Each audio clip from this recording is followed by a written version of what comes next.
Hello and welcome. Today we're going to take a look at a music video I shot back in 2019. The artist is Mcginnis. The song is Tuesday. This is one of the first music videos I ever shot. Chris, the artist, is a great collaborator and friend of mine, and he pitched the video to me, an idea that he and his friend came up with.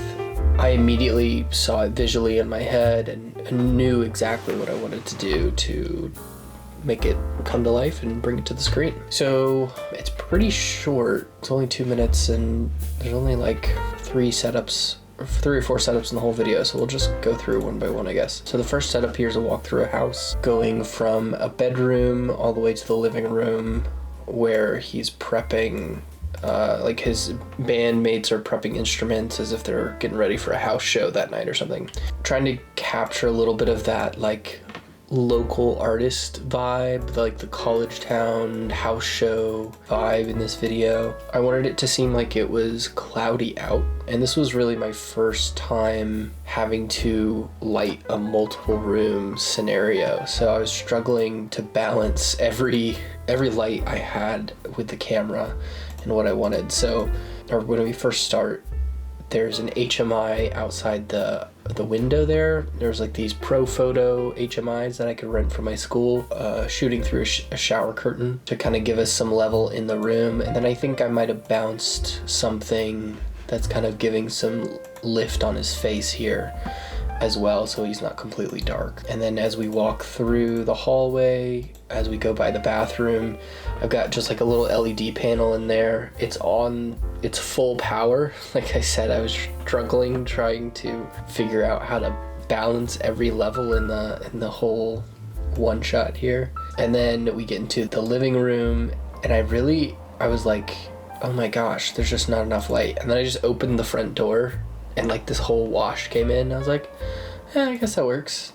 It's not gonna be in shot for long. It'll look like it's just kind of blown out. So it's not my favorite that I did that, but then continuing through, once again, there's an HMI on the window outside, shooting through a shower curtain into the house. And once again, not quite bright enough. I was shooting with the Blackmagic Pocket Cinema Camera 4K. I'd just gotten it at the time. I was not used to shooting with it, and I should have, I don't know, I needed more light out of everything that I was using. And yet at the same time, I probably could have shot this whole thing like pretty natural and like not used as much light, but I don't know, you get on set and you're like, oh, I have to put a light there, I have to put a light there. And as time goes on, you don't necessarily have to put stuff if something looks good. But here, to balance it, it's very, very dim, very dark. So I could have used a little bit more. All right, moving on. So the vehicle scene, I backed the vehicle up into a garage. We had a projector going in the background of footage I had shot, actually just looking out the back of his car as we drove around. And you can even see the flicker in the background there. And then I had someone in the back corner of the car just like pushing up and down on the vehicle. I was shaking a water jug that had holes cut out in it to make the rain. I think the most difficult part of this is I didn't realize how tough the reflections would be, and I had to like black out all of the area. Like the whole garage door was showing in the reflection, so I had to took me like an hour to black all of that out. The miniatures, this was really fun. Chris, the artist, is a really big fan of going with a really fun vibe, and he brought up the miniatures idea, and he actually was the one who set up most of the miniatures, and I was the one who lit it and shot it. I just did a big softbox over the top, and then for the fire flicker, there's a little Christmas tree light right up against there to like backlight the fire and smoke. This shot I really was pumped about. I wasn't doing a lot of fast moving stuff, and I still don't really do a lot of fast moving stuff. I built a poor man's dolly, like the shitty $20-$30 dolly, and I did this on that, just like a super fast zoom and focus pull. My assistant and good friend was there, Jake Long, who actually pulled focus for me for this. Did a great job. And the lighting for this, I was really struggling. I knew what I wanted, but I didn't know how to do it. So I just leaned on the people who were there to assist on the day, and we all just kind of slowly tweaked this, tweaked that, and then finally came up with the thing. One of the Godox SL60s with a blue gel on the left, maybe a red gel over LED panel in the right corner, and they're just like leaning up against the walls to like throw into the ceiling.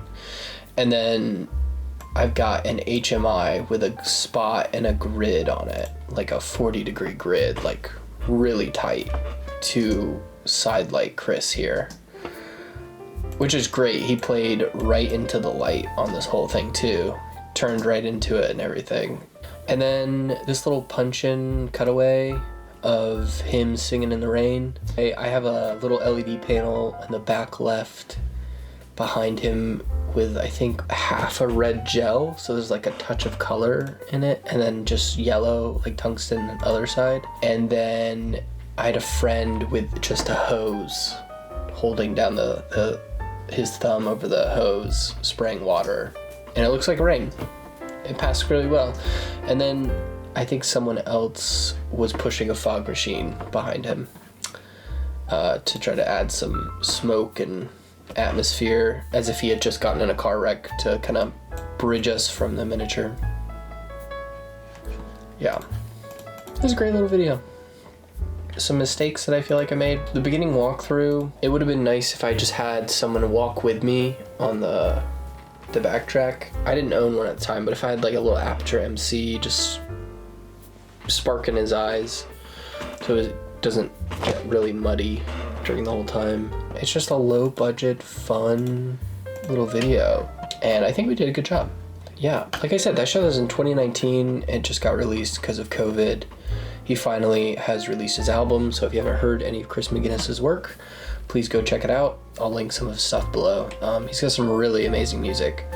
And I'll probably go over another music video I shot for him in 2020, also just released this past year, and go over some lighting for that in the next few weeks here. Thanks for watching. I appreciate you following along and taking a look at this little video I shot a long time ago. So hope you learned something. If not, leave a comment and tell me what you'd like to see. So I'm just kind of putting these up there and seeing what happens. So stay creative, and I'll talk to you later.